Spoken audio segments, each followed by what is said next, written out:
Okay, I hope I'm audible to all students who are attending this lecture of Mathematical Methods for Economics, Part 1. We intend to start with a new topic within this course. This is called as linear algebra. This is called as linear algebra. Okay, it's a completely new topic within our course. And formally, this is chapter 12, chapter 13, and chapter 14 of the book, which I prefer to follow for the lectures, which is Sitter and Hammond. Okay, so this is linear algebra, which is chapter 12, 13, and 14 of Sitter and Hammond. Today in the lecture, we intend to start with the topic. The subtopic is matrices, or we can write matrix algebra. Within linear algebra, this is the subtopic, and you will find this topic in chapter 12 of Sitter and Hammond. Okay, so I expect students to know a bit of matrices from high school mathematics. Okay, although we will be doing all what we have done in high school along with this mathematical methods for economics course. Okay, so let's quickly look at what are matrices. So let's look at the definition of a matrix. So a matrix is a rectangular array. A matrix is a rectangular array of numbers considered as an entity. It is a rectangular array of numbers considered as an entity with m rows, and n columns.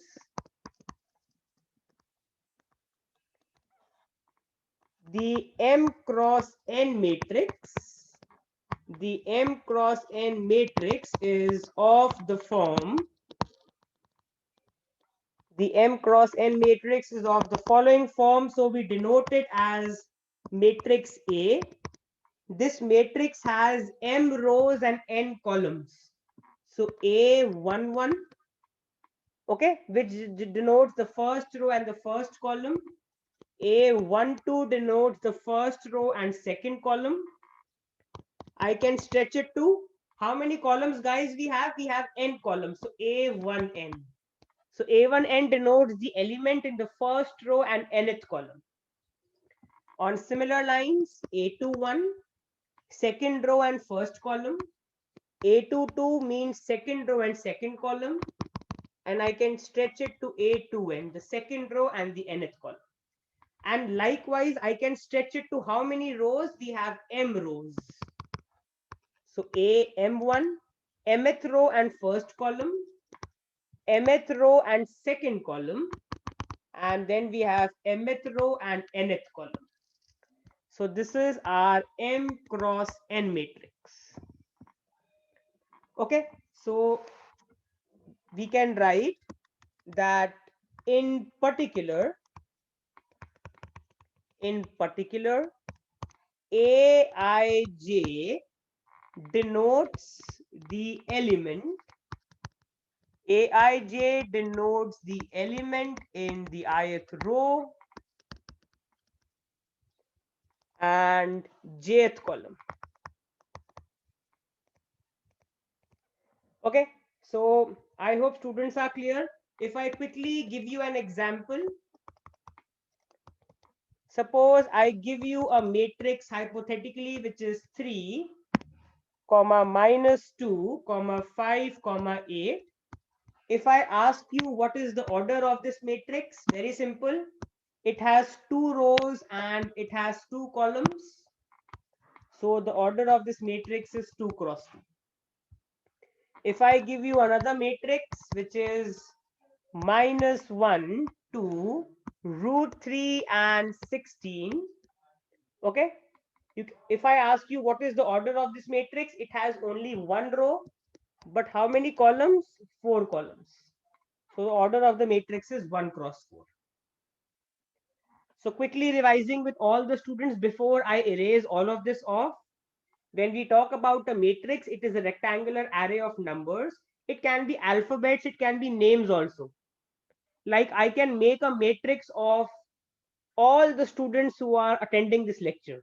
So matrix not necessarily consist of numbers, it can consist of alphabets, words also. But when we are doing the mathematical methods for economics course, we are more interested in numbers. Okay, with m rows and n columns, you can see the m cross n matrix on your screen. In particular, Aij denotes the element in the ith row and the jth column. And two examples which I have done.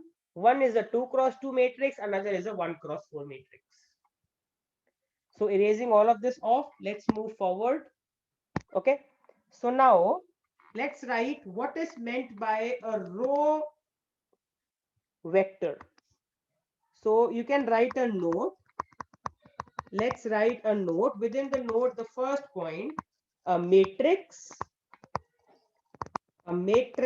with only one row, a matrix with only one row is called a row vector. A matrix with only one row is called the row vector. Guys, we will be doing vectors also in our lectures, but it's coming up right now in the matrix lecture as well. When we have a matrix with only one row, it's called a row vector. Okay, and a matrix with only one column, a matrix with only one column is called a column vector. A matrix with only one column is called the column vector. So far it's clear to all students. Okay, let's do a practice question. All students write this practice question. This practice question is based on building a matrix. Okay, so construct a 4 cross 3 matrix. Construct a 4 cross 3 matrix when its general form is given as A is equal to Aij, which is 4 cross 3, and Aij is given to us as 2i minus j. Okay, so we need to construct a 4 cross 3 matrix, guys, when this is the information which is given to us. Okay, so let's work this out. How will the 4 cross 3 matrix look like? Now it will have 4 rows and 3 columns.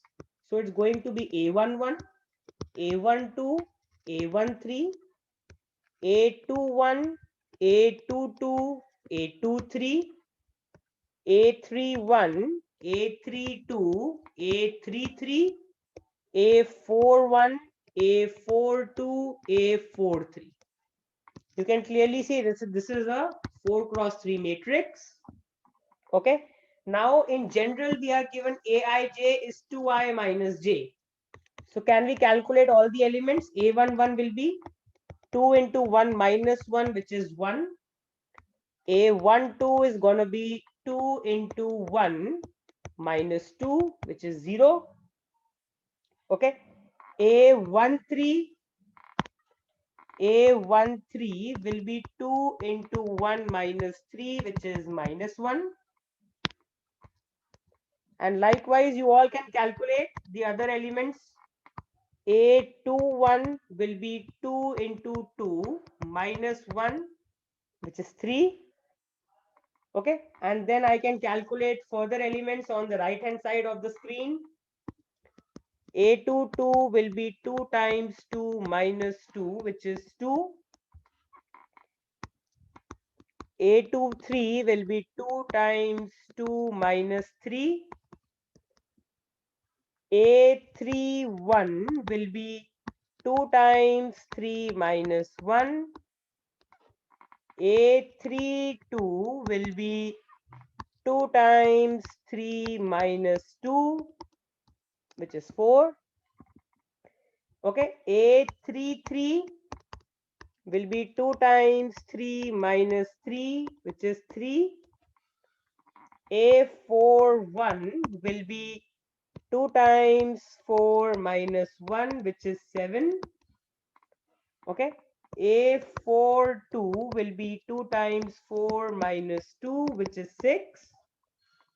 And A43 will be 2 times 4 minus 3, which is 5. So guys, if I write the matrix, on the top I am erasing the note now. And we can quickly write what is our final answer for this particular question.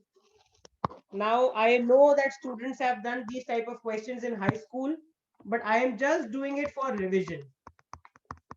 So our matrix A has come out as 1, 0, minus 1, 3, minus 1, then we have 3, 2, 1, then we have 5, 4, 3, and then we have 7, 6, 5. So this is our 4 cross 3 matrix and the answer for this question.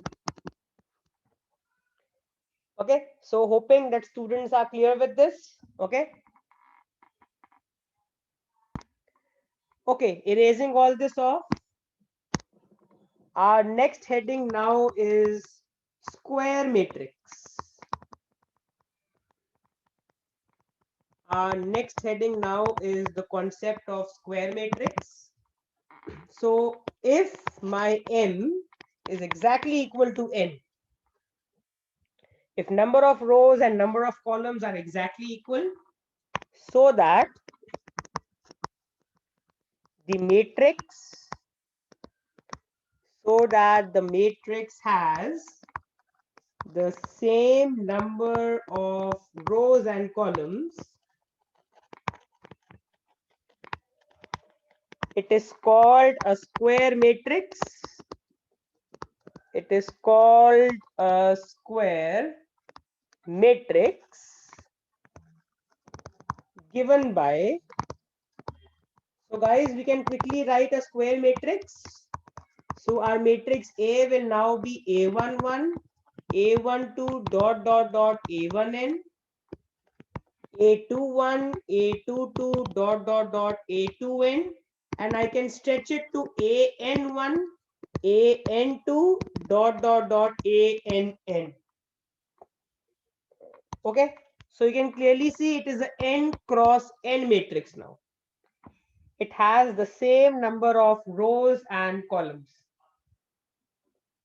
Okay, and then guys, you can clearly see what is this. This is the main diagonal of the matrix.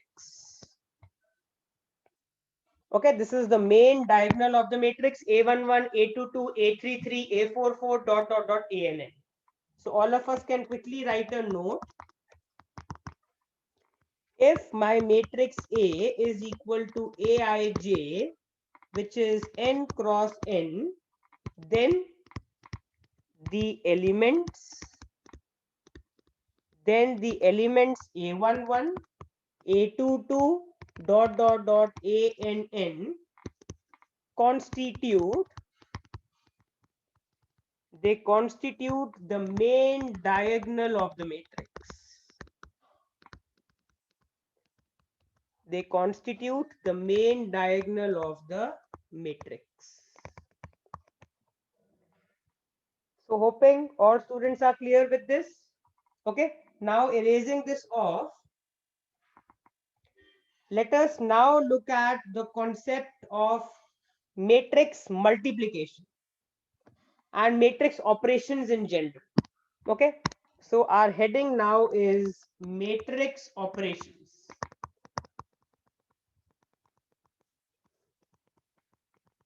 Okay, again, all students are familiar with this, but we are quickly doing a revision. So matrix operations. So first we have equality of matrices.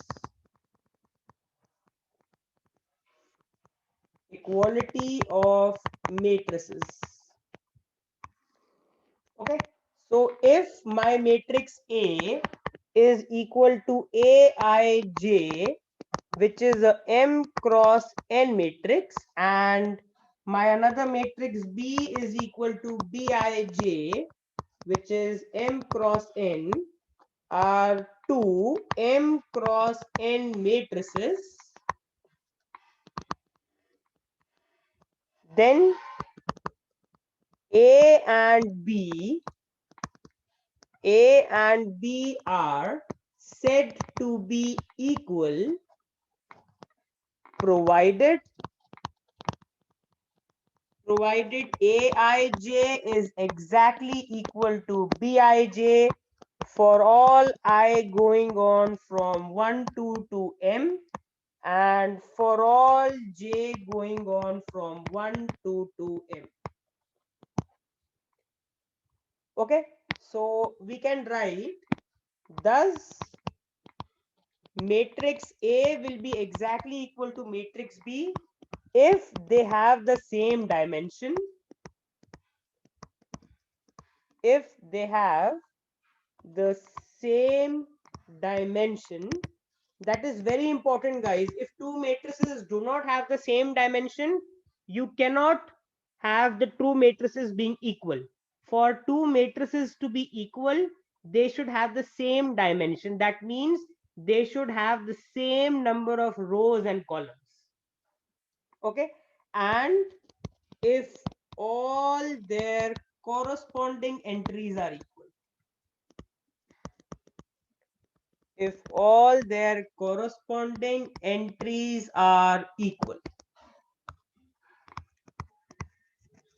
So two matrices are said to be equal if both of them have the same dimension and their corresponding entries are equal.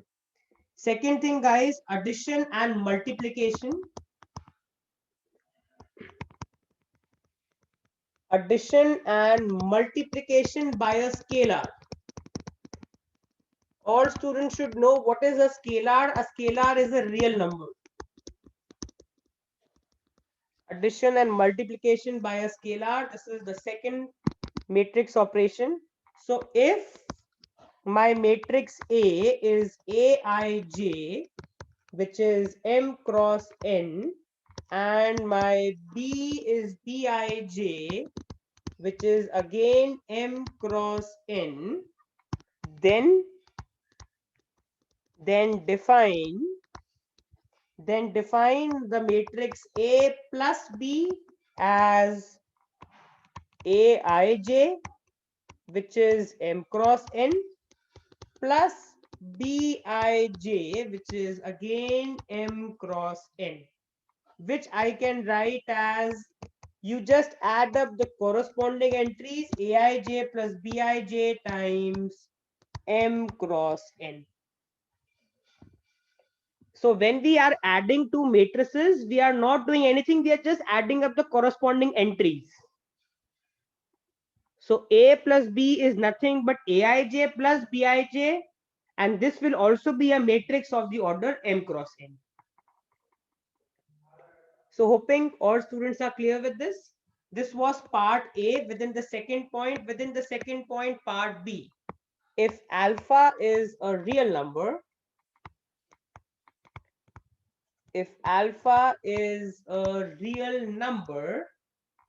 then define alpha times A as alpha times, what is A, guys? Aij, which is M cross N. And this I can, now if I am multiplying a matrix by a scalar, what is the scalar in this case? The scalar in this case is nothing but alpha, which is a real number. So if I am multiplying a matrix by a scalar, it means I am multiplying all the elements inside the matrix by that scalar. So I can write it as alpha times Aij, which is M cross N. So quickly revising with all students, what you can see on your screen before I erase it off. We have done two matrix operations till now. Equality of matrices. Two matrices A and B are said to be equal if they have the same number of rows and columns and if all their corresponding entries are equal. Second matrix operation, addition and multiplication of the matrix by a scalar. So this is by a scalar. Please correct it. This is addition and multiplication by a scalar. So if we have two matrices A and B of the order m by n, then addition of two matrices is nothing but addition of their corresponding entries. Again, guys, you can add two matrices only if they have the same dimension. If two matrices do not have the same dimension, you cannot add them. Second, if alpha is a scalar, which is nothing but a real number, then alpha times A will be nothing but alpha times Aij, which is m cross n. That means if you are multiplying the matrix by a scalar, you are multiplying every element of that matrix by that scalar. So hoping all students have understood the first two operations. So erasing it off the screen and let's move forward. So all students can write this. Rules for matrix addition. Rules for matrix addition and multiplication by scalar. Rules for matrix addition and multiplication by scalars. So let's look at these rules one by one. Again, I hope students have done this in high school mathematics. It's just a revision for especially those students who are completely non-math students. So for them, it's a new thing. For others, it's going to be a revision. Okay, so we can write let A, comma B and C be arbitrary. Let A, B and C be arbitrary m cross n matrices. Okay, and let alpha and beta be real numbers. Let alpha and beta be real numbers. Okay, let 0, you can see it's a dark 0. Let 0 denote the m cross n matrix consisting of only zeros. Consisting of only zeros called the zero matrix. So all students should know what is a zero matrix. A matrix whose elements are all equal to 0 is called a zero matrix. Then we have the following rules. Then we have the following rules, which you can see on your screen. The first rule is the matrix addition is associative. So A plus B का addition with C is equal to A का addition with B plus C. So we can say that the matrix addition is associative. Okay, the matrix addition is also commutative. So if you add A plus B or you add B plus A, it is going to give you the same result. Okay, then matrix A plus the zero matrix is equal to the zero matrix plus the matrix A will give you back the matrix A. That means if you add zero matrix to any matrix, you will get back that matrix itself. So you can say that zero matrix is the identity for addition. Zero matrix is the identity matrix for addition. Okay. Then a matrix, if you add it to its negative, you will always get, or I can write it as minus of matrix A plus matrix A, and that is going to give me the zero matrix. So I can say, guys, minus A is called the additive inverse of matrix A. 0 is called the additive identity for matrix A, and minus A is called the additive inverse. Because if you add A with minus of A, or if you add minus of A with A, you will get back the zero matrix. Fifth property, alpha plus beta times the matrix A, where alpha and beta are the real numbers. So this will be nothing but alpha times A plus beta times A. Okay. And similarly, we have alpha times the matrix A plus B.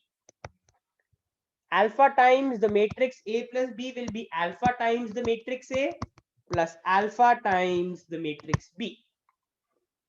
So these are the 6 rules on your screens, okay, which specify the rules for matrix addition and multiplication by scalar. Matrix addition is associative, it is commutative. 0 is the additive identity for matrix addition. Minus A is the additive inverse for matrix addition. And the fifth and the sixth rules are that if you multiply alpha plus beta with the matrix A, where alpha and beta are real numbers, you will get alpha A plus beta A. So it's distributive. And alpha times the sum of two matrices will be alpha A plus alpha B. So hoping students have understood this. Okay. Okay, so we now do some practice questions based on the concepts we have done so far. Okay, so let's look at these practice questions. So question number 1, when is 3 t minus 1, 2t and u, when is this matrix equal to the matrix T, 2v, u plus 1 and t plus w? So guys, basically we need to find the values of t, u, v and w such that the two matrices are equal. So very simple. You can see this is also a 2 cross 2 matrix. This is also a 2 cross 2 matrix. When will they both be equal? When the corresponding entries are equal. That means my 3 should be equal to t. Okay. T minus 1 should be equal to 2v. T minus 1 should be equal to 2v, but t is 3. So I can write 3 minus 1 is equal to 2v, which implies 2 is equal to 2v, which implies v is equal to 1. 2t should be equal to u plus 1. Okay. So 2t should be equal to u plus 1, which implies what is t? 3. So 2 times 3 should be equal to u plus 1, which implies 6 should be equal to u plus 1, which implies u is 5. Okay. And then last thing, u should be equal to t plus w. What is u? 5. What is t? 3. So what will the value of w be? 2. So answer for this question is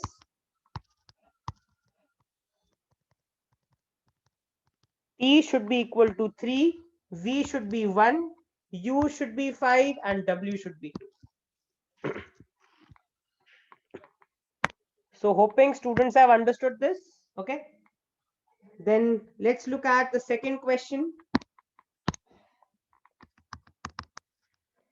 If the matrix A is equal to 1, 2, 0, 4, minus 3 and minus 1, and my matrix B is equal to 0, 1, 2 and 1, 0, 2.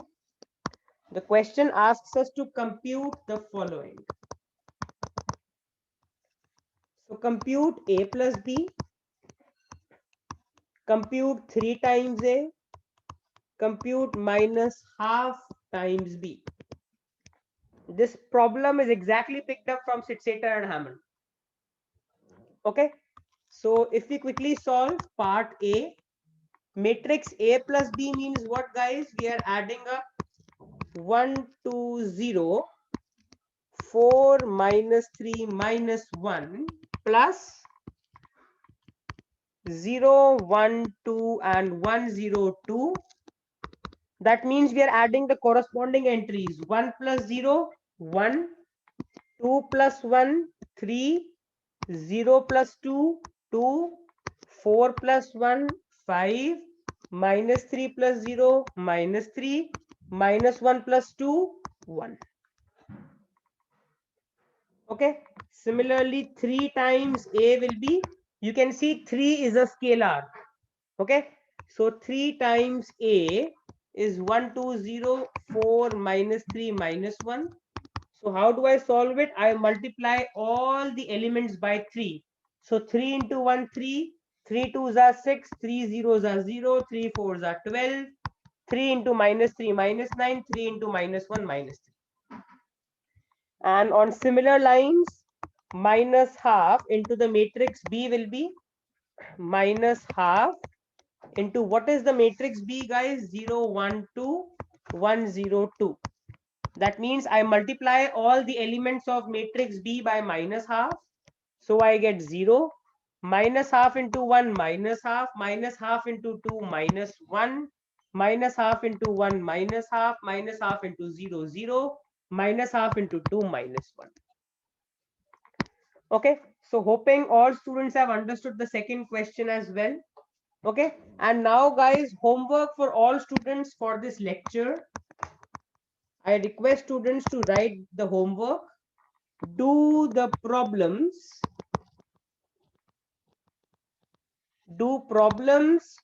from section 12.6, Sitzeder and Hammond, page 421 and 422. So do the problems. These are very simple problems. You will not need my help.